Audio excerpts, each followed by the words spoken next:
Nima bo'lyapti? Tashqarida nima bo'lyapti rostdan dada? Hech narsa bo'layotgani yo'q azizim. Ki o'yinni davom ettiraylik. Bu tovush nimaniki?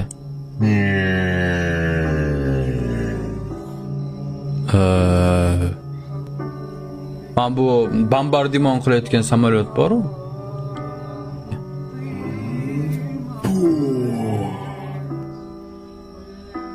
Bomban tovushi.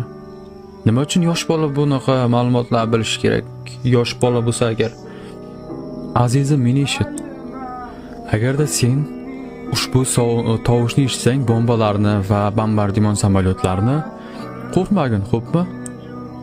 Agarda bu tovushlarni eshitsang, sen kulishing kerak. Mana shunaqa qil, xo'pmi? Nima uchun? Xo'p, mayli dada. Yaxshi qizalog'im.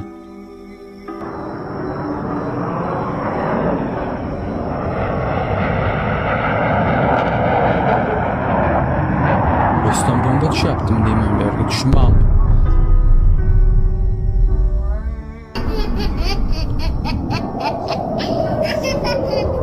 Men o'zim boshqacha his qilib boshladim, lekin bolalar nimagadir.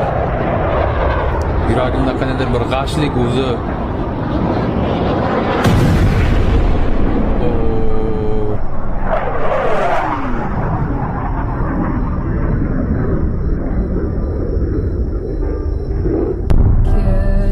في طيارة لا قذيفي قذيفي احنا كل شديد بنضحك.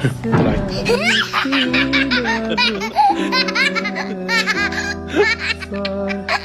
بضحك معه قذيفي بضحك Shunaqa bir qisqagina epizod bilan ko'rsatib bera olish mumkinligini, shunchaki men qanaqadir bir navbatdagi horror yoki bir shu qanaqadir bir kutilmagan skrimerli bema'no o'yinlardan biri deb o'ylagandim. Aslida juda tubdan adashgan ekanman. Bu o'yinni ko'rib, hozir bo'layotgan vaziyatni ko'rib, keyin hozir videoni oxirida ko'rgan hayotda sodir bo'lgan videorolikni ko'rib shuni tushunib yetyapman. Yana bir marotaba men ham sizlardan so'ragan bo'lardimki, shukr qilishni. Mamlakatimiz tinch, yurtimiz tinch, hech qanaqa urushimiz yo'q.